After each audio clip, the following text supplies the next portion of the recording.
It is the question that used to be for science fiction writers and conspiracy theorists, but lately, it's the question everyone is secretly asking. If the unthinkable happens, if the treaties fail, the red phones ring and the missiles actually fly, where do you go? We aren't talking about a zombie apocalypse, we are talking about World War III. A conflict that would likely involve nuclear exchanges, the collapse of global trade, and a winter that could last for a decade. Most of the places we think are safe actually aren't. Think a private island in the Caribbean is a good idea? Not when the imported food runs out in week 2. Think the United States is safe because of its military? That just makes it target number 1. To survive the end of the world, you need 3 things. You need geography, natural barriers that stop armies. You need calories, the ability to feed your own people without imports. And most importantly, you need irrelevance. You want to be in a country that nobody cares enough to destroy. We have analyzed the data. We've looked at the Global Peace Index, the Global Food Security Index, and simulations on nuclear famine from Rutgers University. We have found that 10 nations that will still be standing when the dust settles. Welcome to Fact Voyage. Pack your bags. These are the 10 safest countries to wait out World War III.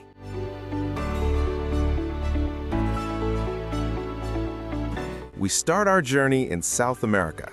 When people talk about fleeing to this continent, they usually talk about Brazil or Argentina. But tucked right between them is a small, quiet nation that might actually be the smartest bet of all: Uruguay. Uruguay is often called the Switzerland of South America, and for good reason. In a continent that has seen its fair share of political turbulence, coups, and hyperinflation, Uruguay is boring. And when the world is ending, boring is exactly what you want. The geography and isolation. Uruguay sits in the southern hemisphere, which is your first line of defense. If a nuclear exchange happens, it will almost certainly be concentrated in the northern hemisphere, between the US, Europe, Russia, and China.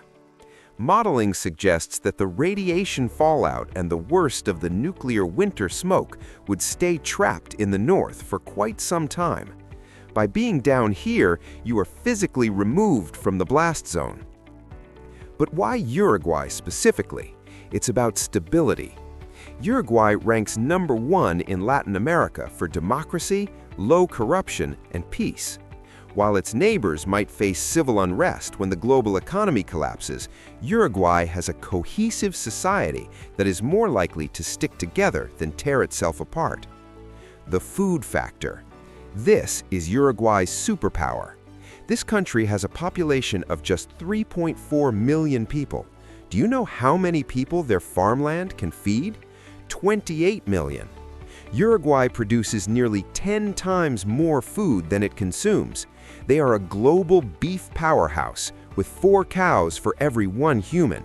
In a post-war world where global shipping lanes shut down and you can no longer import wheat from Russia or rice from Asia, Uruguay doesn't care. They will be having steak dinners while the rest of the world is fighting for scraps. The energy grid. Here is a fact most people don't know. Uruguay is almost 100% powered by renewable electricity. Through a massive investment in wind, solar, and hydropower, they have detached themselves from the global oil market for their electricity needs. If the oil tankers stop moving, the lights in Montevideo stay on. The verdict. It's not perfect. It's close to major targets like Buenos Aires and Sao Paulo, which means refugees would be an issue. But with a mild climate, infinite food, and a stable government, Uruguay is the dark horse of survival.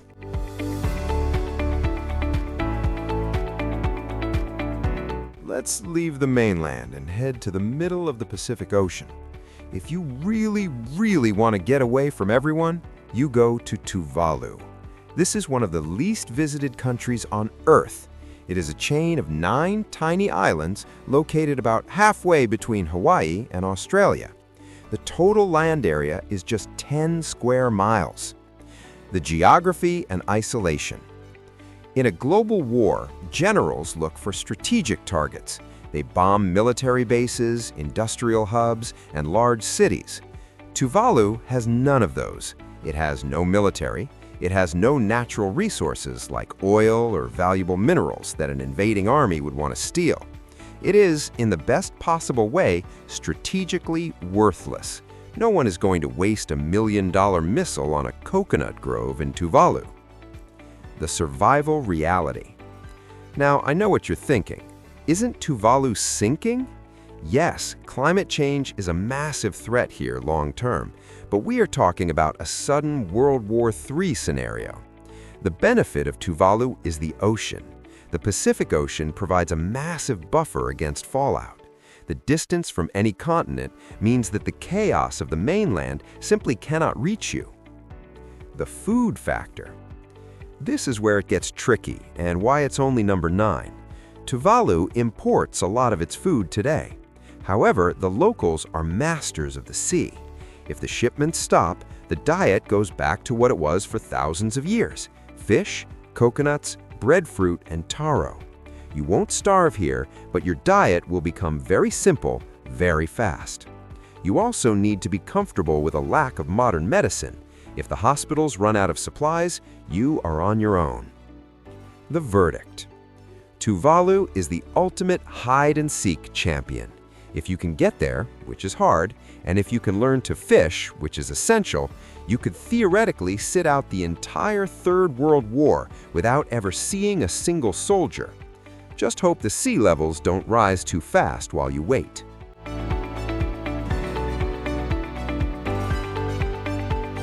If the ocean isn't your thing, maybe you prefer walls. And the biggest wall in the world is the Himalayas. Nestled between the two giants of China and India lies the Kingdom of Bhutan. Bhutan is a fortress. It is landlocked and protected by the most unforgiving terrain on the planet.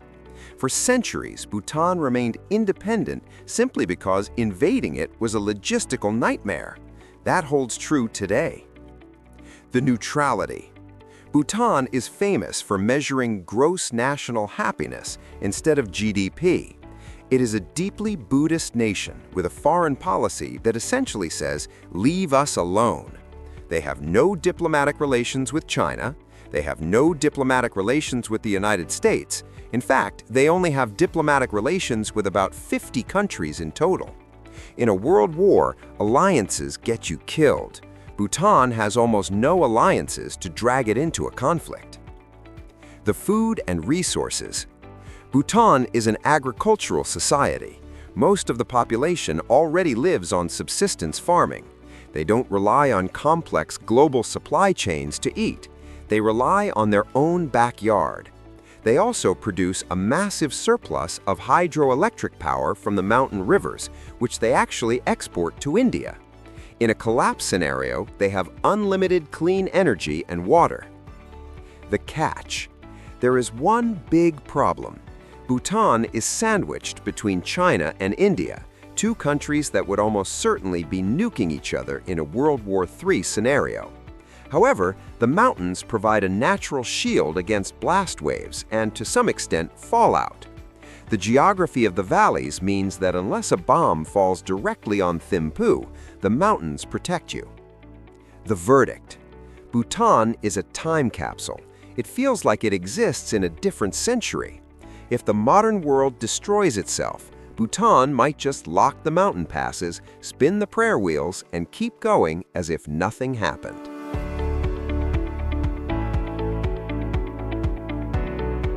Let's go back to South America, but this time to the longest country in the world, Chile. Chile is a geographic freak of nature. It is 2,600 miles long, but only about 110 miles wide on average.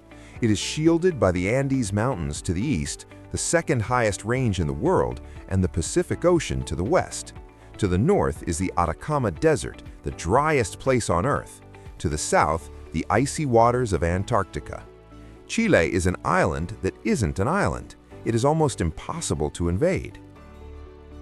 The resources. Chile is the most advanced economy in South America.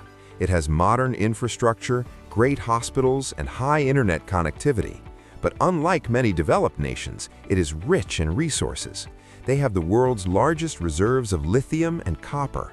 While you might think that makes them a target, in a broken world, it makes them a powerhouse. They have something to trade. Furthermore, the southern coast of Chile is one of the few places in the world with abundant fresh water and a climate that will remain relatively stable even if climate change accelerates. The Antarctic connection. Here's a secret weapon: Patagonia. The southern tip of Chile is the gateway to Antarctica. It is one of the most remote regions on the planet. The air here is some of the cleanest you will ever breathe. If the northern hemisphere is burning, the winds in the southern hemisphere generally stay separated. Chile's southern tip is as far away from the nuclear silos of Russia and NATO as you can possibly get on inhabited land. The verdict. Chile offers a first-world lifestyle with end-of-the-world safety. You can live in a modern city like Santiago or disappear into the fjords of the south, where no one will ever find you.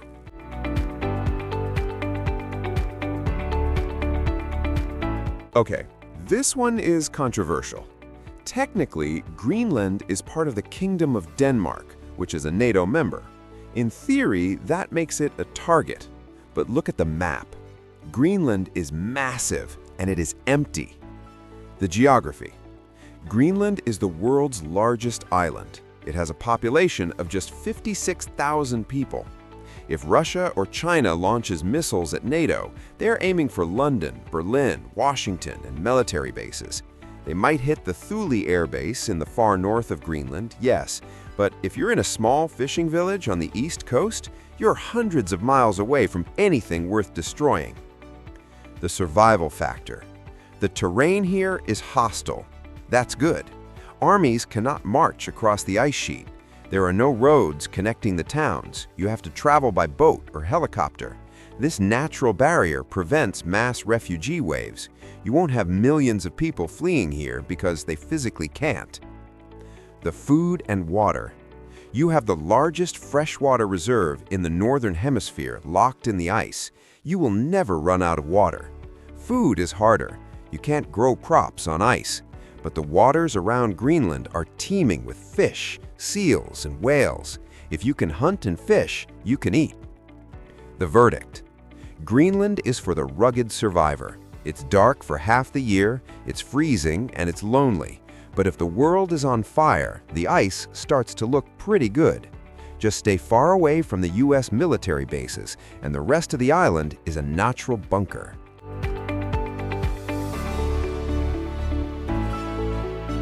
Just next door to Greenland is a country that consistently tops the Global Peace Index, Iceland. Iceland is often cited as the safest place in the world, period.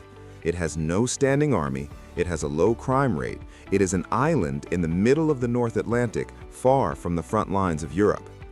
The energy independence, this is Iceland's ace in the hole. Iceland is the only country in the world that gets 100% of its electricity and heat from renewable sources, geothermal and hydro. They literally plug into the volcano. If the global supply of coal, oil, and gas disappears tomorrow, Iceland won't even notice. Their houses will stay warm and their lights will stay on. This is a massive advantage when the rest of the world freezes. The food revolution. Historically, Iceland had to import everything, but that's changing. Using that limitless geothermal energy, they have built massive greenhouses that run year-round. They grow tomatoes, cucumbers, and even bananas just below the Arctic Circle.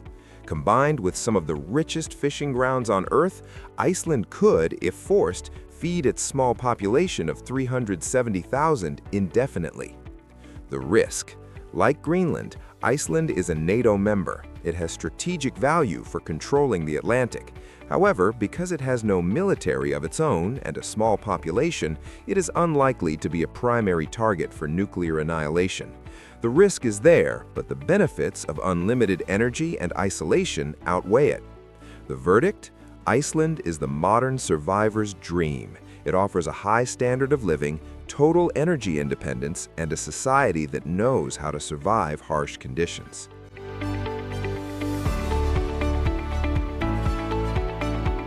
Let's head back to the Pacific, but to a place with a bit more infrastructure than Tuvalu.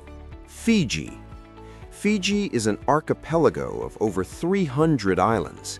It is located 1,300 miles from New Zealand, its closest major neighbor.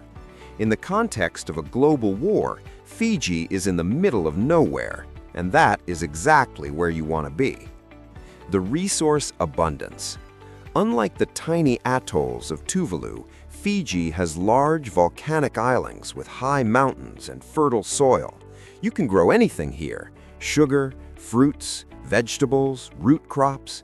There is fresh water flowing from the mountains. There is gold in the ground. There is seafood in the reefs. Fiji is capable of being completely self-sufficient. In fact, for most of its history, it was. The geopolitical irrelevance. Fiji has a small military, but it keeps to itself. It is not a target.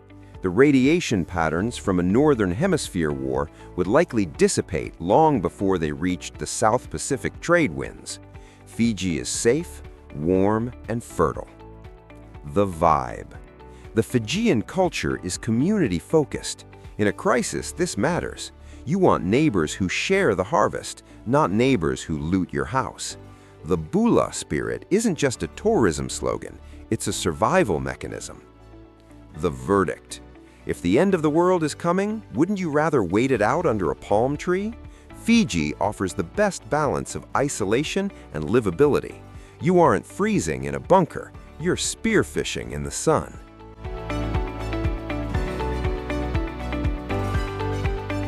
We enter the top 3, and number 3 is a country that has been preparing for the apocalypse accidentally for decades.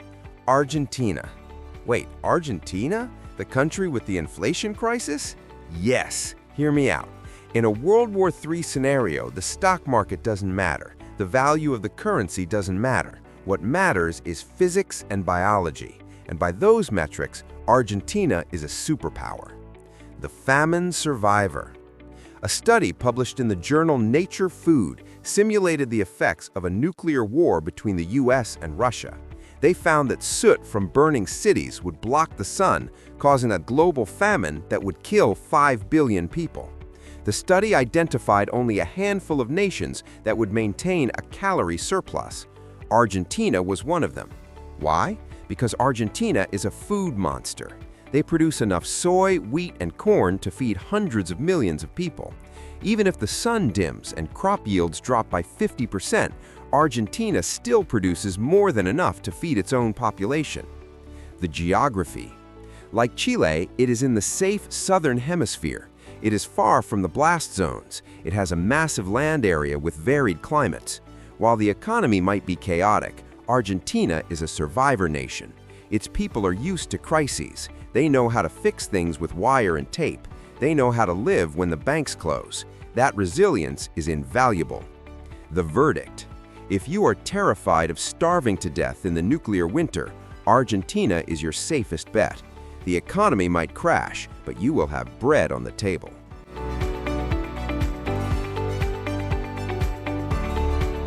You knew this was coming. It's the worst-kept secret in Silicon Valley.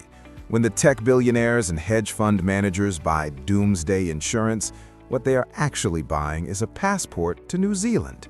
New Zealand is widely considered the single best place to survive a societal collapse. The isolation. New Zealand is over 1,000 miles from Australia and significantly further from everyone else. It is not on the way to anywhere. You don't accidentally end up in New Zealand.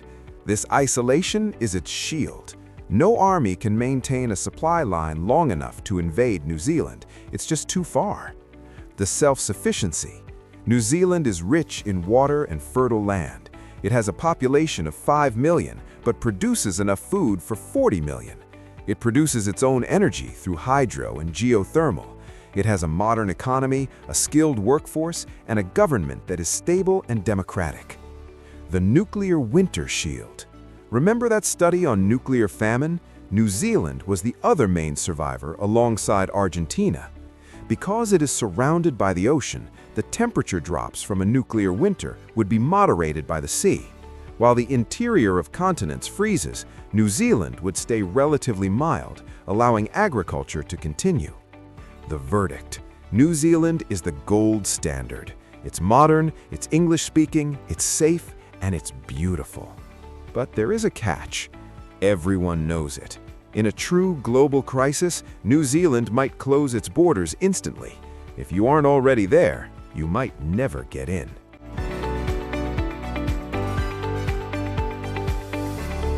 New Zealand is great if you want to farm sheep, but what if you want guaranteed protection against the bomb itself? What if you want a country that has been engineering its own survival for 100 years? The safest country in the world is Switzerland.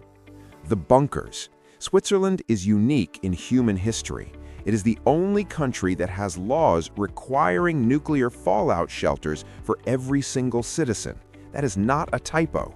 Switzerland has over 360,000 private and public bunkers. They have enough space to shelter 114% of their population. While people in other countries are fighting for space in a subway tunnel, the Swiss simply walk downstairs into reinforced concrete shelters with air filtration systems, food stockpiles, and medical supplies. The geography. The country is a natural fortress. Surrounded by the Alps, the entry points into Switzerland are limited and easily rigged with explosives, which the Swiss Army actually did during the Cold War. They can blow the bridges and seal the tunnels, effectively locking the entire country from the inside. The neutrality. Switzerland has not been in a war since 1815. They are the masters of neutrality. Even Hitler didn't invade Switzerland. Why? Because the Swiss make it too costly to invade, and they hold everyone's money. In a World War III scenario, Switzerland is likely to remain the neutral ground where the peace treaties are eventually signed. The verdict: Switzerland wins the #1 spot because they haven't just hoped for safety, they have built it. They have the mountains, the guns, the money, and the bunkers. If the sky turns red and the missiles fall, there is only one place on Earth where you can close a 3-ton steel door and know for a fact that you will see the next morning. From the ice sheets of Greenland to the bunkers of Switzerland and the green fields of New Zealand, the world is a dangerous place, but there are still sanctuaries. These 10 nations offer a mix of isolation, resources, and neutrality that could see humanity through its darkest hour. We hope we never have to find out if these predictions are true. We hope this video remains just a thought experiment. But if the day comes, at least now you know where to book your ticket. Which of these countries would you choose? Would you brave the cold of Iceland or relax on the beaches of Fiji? Let us know in the comments below. If you enjoyed this voyage into the future, make sure to hit that subscribe button and ring the bell. This is Fact Voyage signing off. Stay safe out there.